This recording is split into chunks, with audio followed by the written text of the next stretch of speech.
Hola, no te quiero hacer perder mucho el tiempo, así que voy directa al grano. Si quieres escuchar el audiolibro completo, echa un vistazo al enlace en la descripción. Podrás disfrutar de una prueba totalmente gratuita que te dará acceso a un amplio catálogo de audiolibros. Pero espera, que hay más. Por si todavía tienes dudas, a continuación te dejo con un pequeño fragmento del audiolibro. Disfrútalo.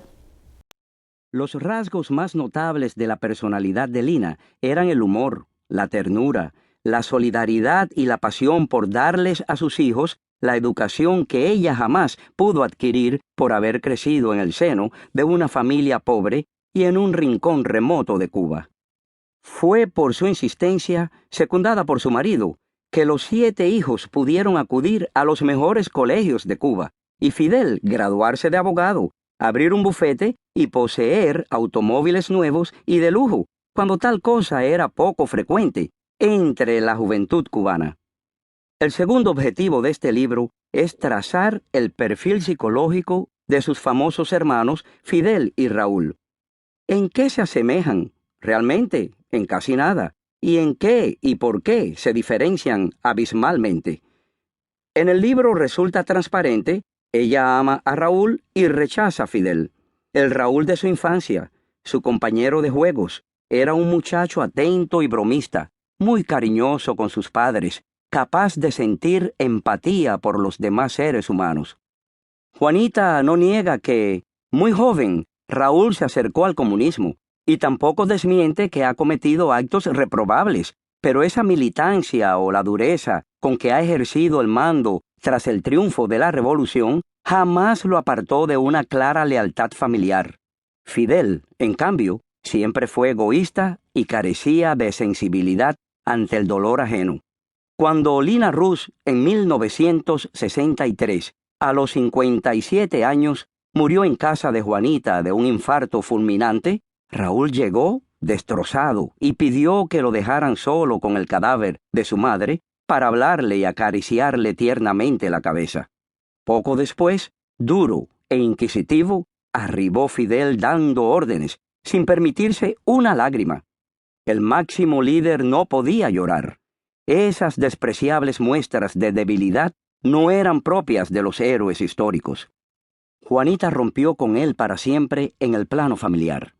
No le gustaban el líder exterior ni la persona íntima. De la solidaridad a la oposición militante. En el terreno político, sin embargo, la ruptura había ocurrido mucho antes de la muerte de Lina.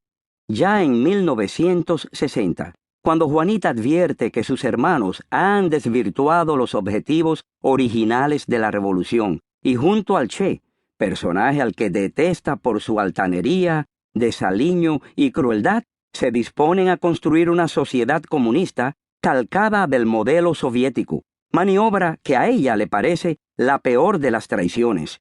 No era en busca de ese miserable destino de dictadura y calabozo que cientos de cubanos habían muerto durante la lucha contra Batista. ¿Por qué Juanita, en definitiva, decide enfrentarse a sus hermanos? Porque es católica y le parece terrible que Fidel y Raúl se dediquen a estatizar escuelas religiosas como las Ursulinas, que la educaron con tanto amor. Porque cree en la libertad de conciencia y rechaza la intervención de la prensa y la persecución de los adversarios ideológicos. Porque es demócrata y soñaba con un país políticamente plural regido por la Constitución de 1940, como habían prometido sus hermanos en todos los documentos firmados durante la insurrección. Porque, como su padre, sentía el fuego de la persona emprendedora y desde que era un adolescente se había dedicado al comercio y a los negocios y no podía aceptar de buen grado que se erradicara la propiedad privada, limpiamente ganada con el sudor de la frente. Pero había más. Desde el minuto inicial de la victoria, Juanita presenció muchos atropellos y trató de corregirlos, rescatando inocentes de las cárceles e impidiendo, cuando pudo, algunos fusilamientos de personas que no habían cometido crímenes. Esa actividad fue creciendo en intensidad y frecuencia en la medida en que se multiplicaban los abusos. Como era la más conocida de las hermanas de Fidel,